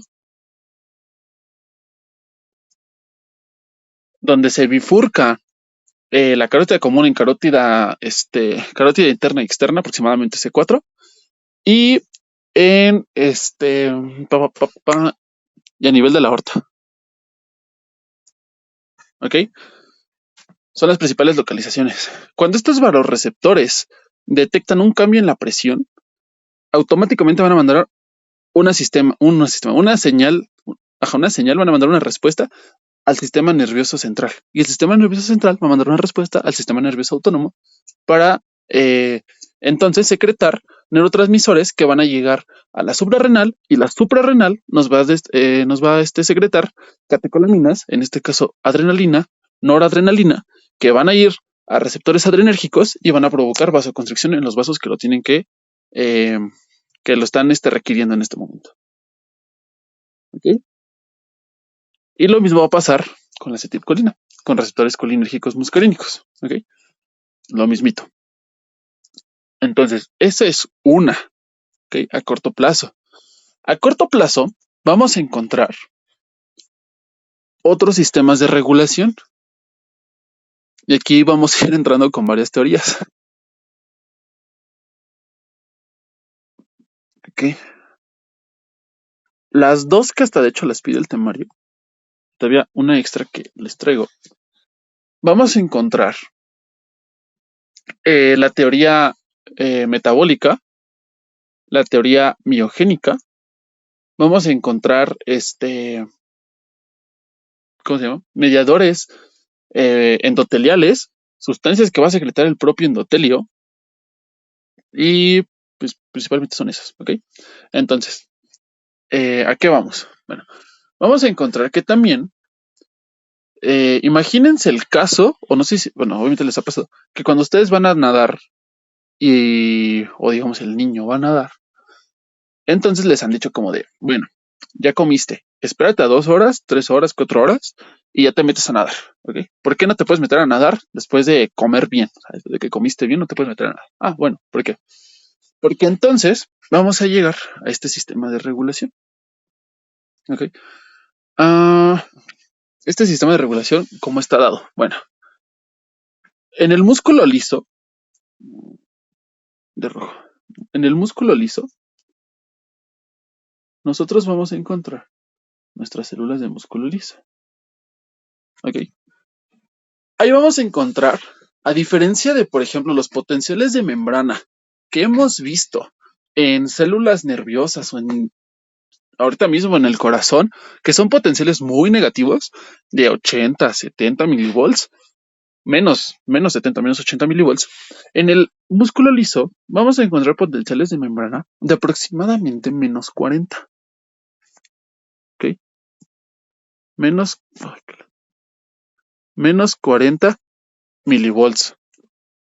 ¿Ok? Entonces, en este escenario, vamos a ver canales de potasio cerrados y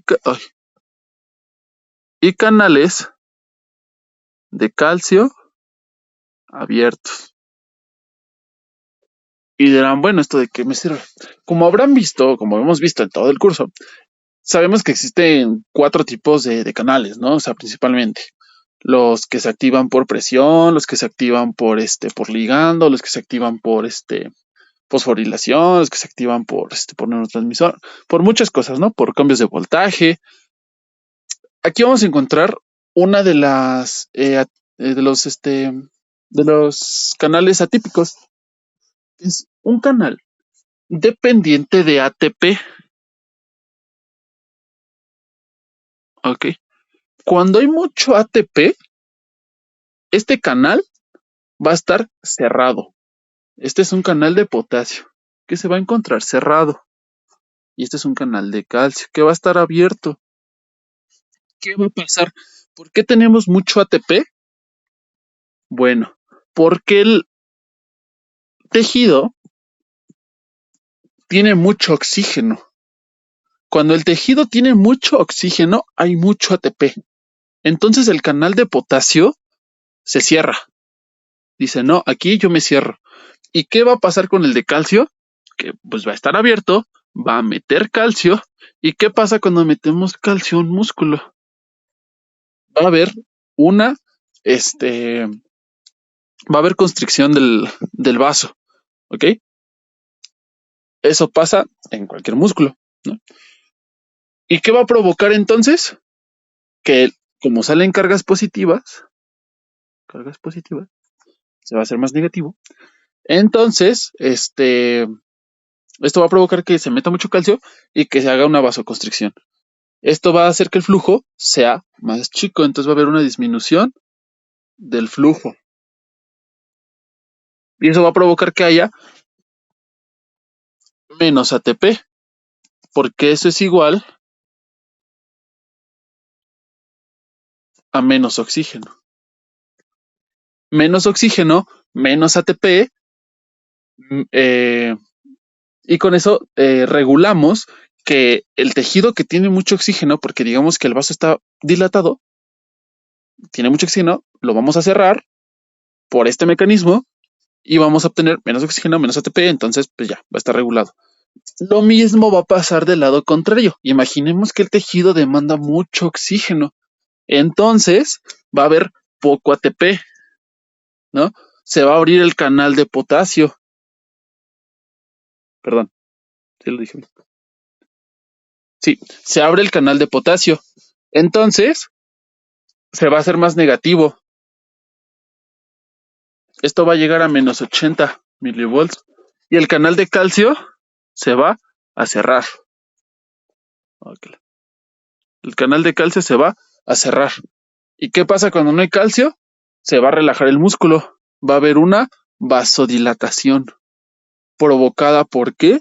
Porque el potencial de membrana se hizo tan negativo que eso provocó que ya no haya ATP, se sale el potasio, se hizo más negativo, el canal de calcio ya no va a estar abierto porque su potencial de membrana, o sea, como este es un canal de calcio dependiente de voltaje, el voltaje va a ser súper negativo, va a provocar que esté cerrado. Ya no hay calcio, se abre el vaso y permite la entrada del flujo. Este es en el caso en el que, por ejemplo, el tejido requiera mucho oxígeno, mucha demanda. Regresando al caso del niño, imagínense que el niño acaba de comer. ¿Dónde tiene, o sea, qué tejido está ocupando mayor cantidad de oxígeno? Todo lo que es el sistema vascular mesentérico. En ese momento está trabajando a todo lo que da. Entonces esos vasos están súper vasodilatados. Toda nuestra reserva se está yendo ahí. Si se mete a nadar, va a ocupar todos los músculos que necesita para nadar, que son todos, desde las piernas hasta los brazos, la espalda, todo.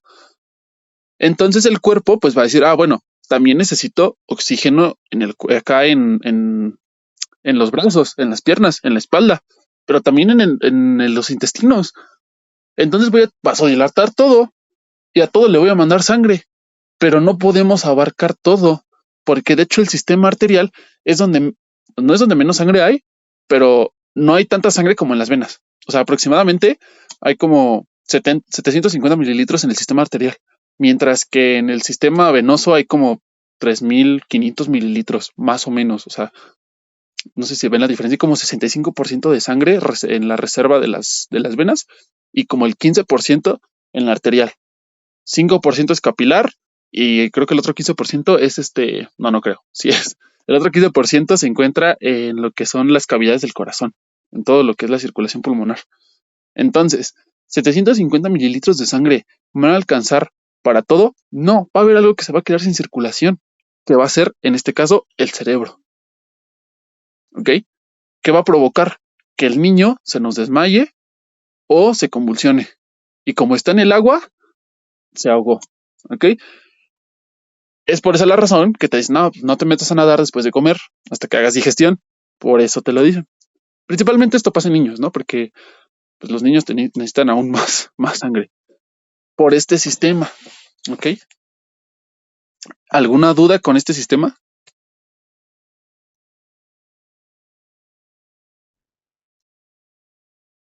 Perfecto. Creo que no. Muchas gracias.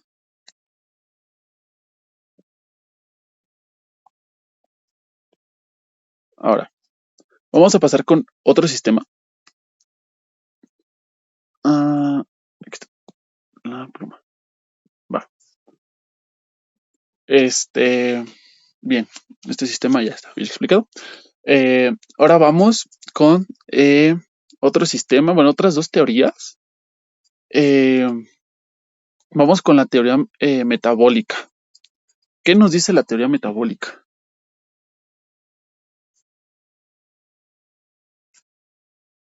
Teoría metabólica y teoría miógena.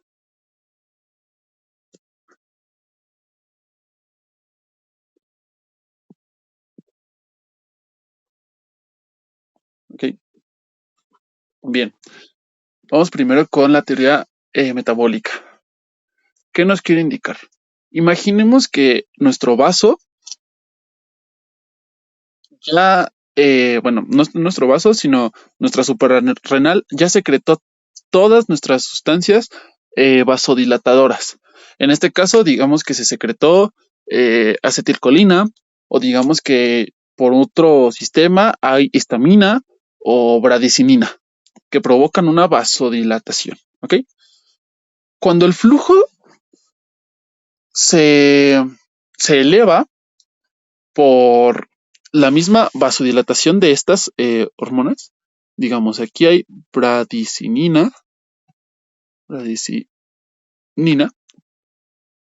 va a haber un mayor flujo sanguíneo, ¿ok? Y si nosotros tenemos nuestro vaso contraído, si lo tenemos contraído el vaso, y nosotros de repente lo abrimos, cuando entre ese flujo, ¿qué nos va a hacer?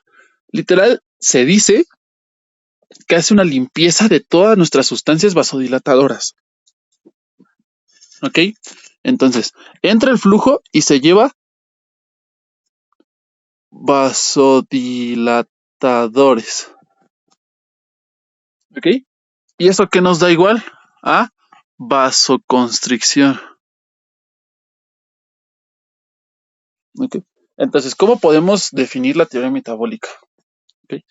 Se le puede definir que es cuando, ¿qué pasa? Cuando el flujo se eleva, causa una limpieza. Lo pongo entre comillas porque obviamente no es una limpieza. O sea, se puede tomar en cuenta que están estas sustancias que están vasodilatando, entra el flujo rapidísimo y se lleva todo lo que arrastra. ¿Y qué es lo que hay ahí? Pues sustancias vasodilatadoras. ¿Y qué pasa cuando te las llevas? Pues hay una vasoconstricción. ¿Okay? Causa una limpieza de sustancias vasodilatadoras. Y esto es igual a una vasoconstricción. ¿Ok?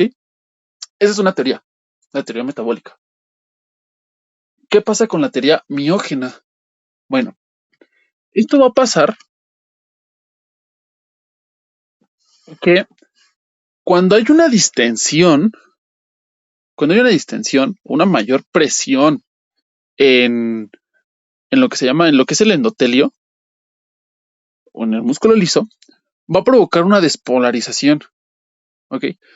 Y ese potencial de acción va a provocar que el calcio entre por los canales de calcio voltaje dependientes, ¿ok? Es muy parecida a la que les di anteriormente. Sin embargo, aquí hablamos de presiones. Aquí hablamos que cuando la presión, aquí hablamos de que cuando la presión aumenta, esto es igual a una distensión del músculo. Y esto es igual a una apertura de canales de calcio voltaje dependientes. ¿Sí? Entonces imagínense, nosotros tenemos igual en nuestra membrana canales dependientes de presión. Hay una presión externa en el músculo o en el donde lo quieran, hay una presión que provoca que estos canales se abran. ¿Qué canales? Los de sodio. Y hay una despolarización de membrana. Eso activa canales de calcio. Canales de calcio van a hacer que entre el calcio extracelular. Y esto provoca una contracción y un menor flujo. ¿Esto dónde lo podemos ver? Imagínense un caso de un hombre en un terremoto y le cayó una piedra o le cayó un poste, lo que quieran, algo muy pesado. ¿Qué va a provocar? Bueno, o sea, ¿qué es lo que tiene que hacer el organismo? Pues ya, ¿no? Digamos, ya la pierna ya fue. Pues lo que tiene que provocar es que haya una disminución en el flujo, porque recordemos lo que acabamos de ver, que casos de volemia como un descenso rápido en el flujo sanguíneo va a provocar un descenso en el gasto cardíaco. Pero también recuerden, ¿qué provoca un descenso en el flujo sanguíneo? Provoca descenso de la presión, porque la presión está determinada por el flujo sanguíneo y por por el flujo sanguíneo y por la resistencia periférica. Entonces, si yo disminuyo el flujo sanguíneo, disminuye la presión. ¿Qué tiene que hacer mi organismo? Bueno, tengo que aumentar el flujo. ¿Cómo? Aumentando la resistencia periférica. Regresamos al mismo punto. Nuestra presión arterial es igual al flujo sanguíneo por la resistencia periférica. Si yo tengo una disminución de la presión porque mi flujo disminuyó, aumento la resistencia con este mecanismo miógeno, en el que entonces yo aumento mi presión aunque tenga un flujo sanguíneo por mi resistencia periférica muy grandota. ¿Ok? En este momento el organismo llega a una homeostasis, entre comillas, y produce que ya no haya ese desbalance entre presión. Entonces, con eso también provocamos que nuestro gasto cardíaco no se vea tan alterado por nuestra precarga que viene de nuestro retorno venoso. No sé si más o menos como que me di a entender. ¿Okay? Este mecanismo nos quiere decir por presiones. Algo que presiona mucho nuestro endotelio, nuestro músculo, produce que entonces haya una disminución del flujo en esa zona. Porque por presiones se activan estos mecanismos, se despolariza la membrana, entonces se despolarizan, se activan los canales de calcio, entra el calcio y hay una vasoconstricción. ¿Okay? Ahí está. Esos son los mecanismos a corto plazo. Los noté obviamente ya abajo y los voy anotando porque ya no me daba.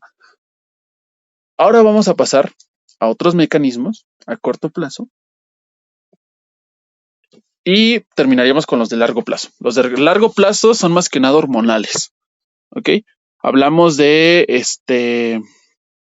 péptido natriurético, hablamos de hasta sistema renina-angiotensina-aldosterona, hablamos de sistemas a largo plazo. ¿Va? Entonces, ahorita vamos a ver sistemas a corto plazo que, como les decía, está regulado principalmente por sustancias secretadas por las células endoteliales. O sea, si no fuera suficiente con potenciales de membrana, sistema nervioso, canales iónicos, vamos a pasar ahora también con sistemas reguladores por el propio endotelio. O sea, el propio vaso se puede autorregular cuando hay un aumento o un descenso de la presión. Él mismo puede decir, ¿sabes qué? Yo me voy a autorregular muy independientemente de que el sistema nervioso me diga qué hacer. ¿Okay? Entonces, vamos a ir con dos. Entonces, células endoteliales. Puede ser a largo y a corto plazo. De hecho, vamos a ver que el sistema renina-angiotensina-aldosterona se le dice que es a plazo medio. O sea, ni es largo ni es corto. Es de los dos. Entonces, vamos a ir a células endoteliales. No sé si antes ver si hay alguien en sala de espera. Entonces, vamos a ir con células endoteliales. Van a haber dos mecanismos. Uno va a ser por una sustancia llamada endotelina.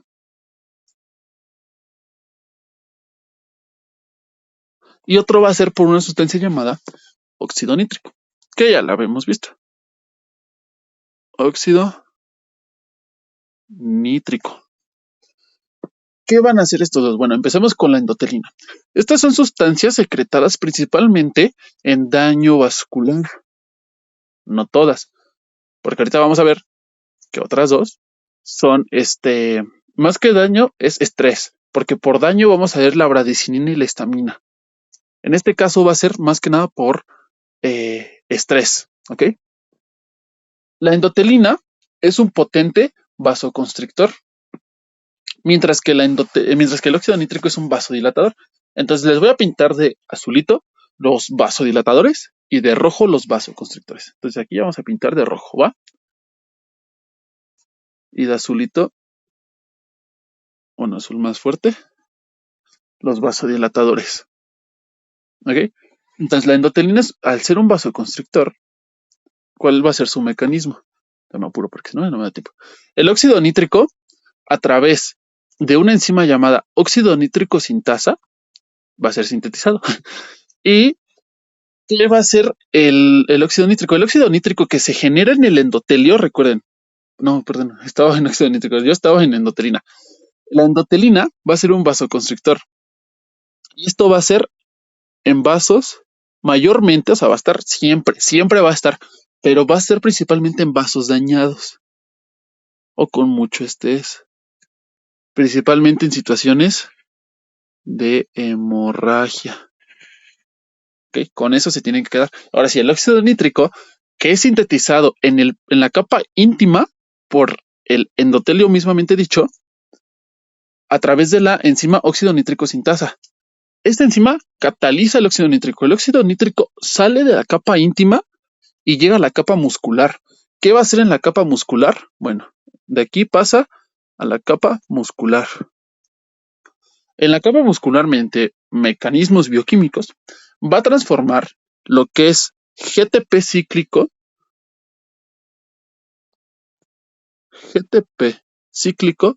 lo va a transformar a GMP cíclico y esto va a llevar a una relajación. ¿Okay?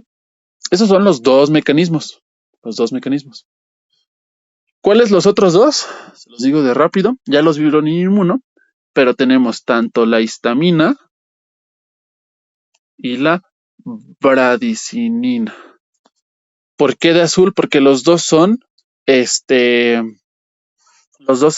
vasodilatadores. ¿Cuál es la diferencia? La histamina, pues es secretada en alergias principalmente, pero un aumento nos da edema. ¿Ok? Un aumento de la histamina. Es por eso que en estos pacientes se les da antihistamínicos, porque en situaciones de alergia llegamos a choque anafiláctico. Este es otro tema muy interesante, se los daré en el mega repaso de cardio.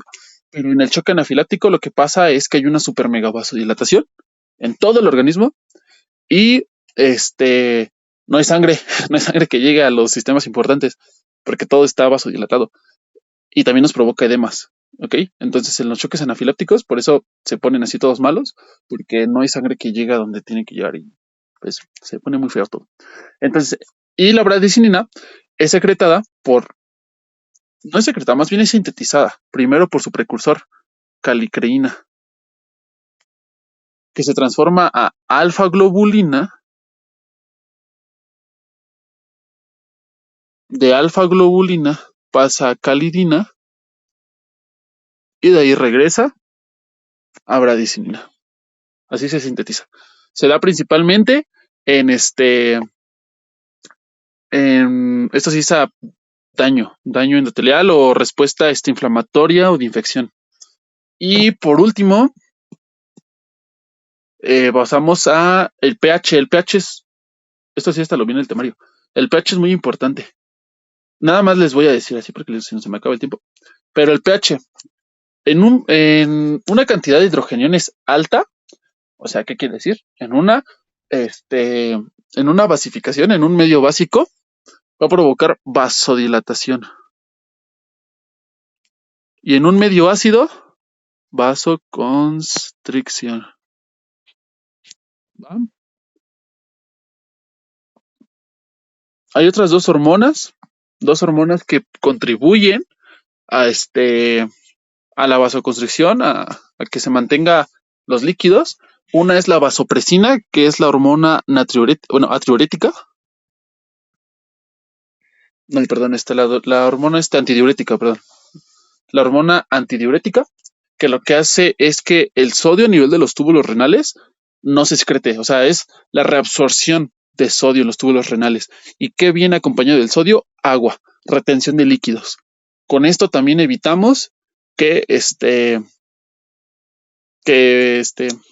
evitamos que se excrete mucho líquido. Entonces, más líquido en el sistema, más presión. ¿Por qué? Porque hay más líquido en el sistema, más sangre, ¿va? ¿Y qué pasa con las catecolaminas, la vasopresina y la angiotensina? Angiotensina. Está de rojo porque también es un vasoconstrictor. ¿Ok? Y bueno, ¿tienen alguna duda? Les voy a borrar esto porque ya vamos a pasar al último tema antes de que me corra la reunión, que es este sistema renina angiotensina aldosterona, que se los voy a pintar aquí abajito. Vaya de muy rápido, pero trataré de explicarlo lo mejor posible. Renina angiotensina aldosterona. La suprarrenal va a secretar, entonces suprarrenal, secreta renina. Y no es la suprarrenal, son los riñones. Los riñones secretan renina. La renina viaja en la sangre y hace que se libre angiotensina 2. Perdón, 1. La angiotensina 1 se transforma en angiotensina 2 gracias a la enzima convertidora de angiotensina. ¿Ok? Después, la angiotensina 2 ya provoca vasoconstricción solita. Vasoconstricción. ¿Pero qué creen? Que también viaja, ahora sí, viaja y produce que se libere, así en la suprarrenal, aldosterona. Aldosterona. ¿Y qué hace la aldosterona? Retención. Bueno, no es retención, es reabsorción. Reabsorción de sodio a nivel de los túbulos renales. Y recordemos que el sodio trae agua y entonces esto produce que no se pierda, ahora sí que tanto líquido en la orina y también nos regula que haya una mayor presión, porque mayor presión en los vasos ejerce mayor presión en las paredes. ¿Sí? Entonces, pues con eso terminaríamos. Terminaríamos regulación. No sé si tienen alguna duda. Ahorita, pues más que nada, ver lo que es para tu examen. Y pues si no, cualquier duda que tengan, me la pueden decir y les puedo hacer clase, material, lo que quieran en la FAC. Les mandaré ya también la información para el siguiente curso, que ahora sí va a ser por sí más detallado. Fue más rápido, pero todavía para algunos tienen tiempo de checar los temas. Entonces, pues cualquier tema, duda que tengan y no lo quieran mandar al grupo, mándenlo personal o como gusten y lo podemos checar más detalladamente. Pero pues avísenme. Entonces, pues eso es como que serían todo lo que me pidieron que viéramos. Si quieren algún otro tema, porque no vimos nada de sistema eléctrico del corazón, potencial de acción, otros temas sobre ciclo cardíaco, que es lo más preguntable, o algún tema que tengan duda, pues también, pues díganme y lo checamos, ¿va? También ya estamos preparando sobre respi y renal, entonces pues también lo veremos. Pero pues hasta el momento sería todo. No sé si tienes alguna duda o tienen alguna duda. Creo que está todo bien. Muchas gracias. No, pues va. Entonces pues ya, aquí quedará la reunión. Muchas gracias a los que se conectaron. Y y pues ya, lo seguiremos viendo. También les diré dónde subo la clase grabada para los que la quieran ver. Entonces, pues muchas gracias. Vale, muchas gracias. Cuídate. Bye. Bye.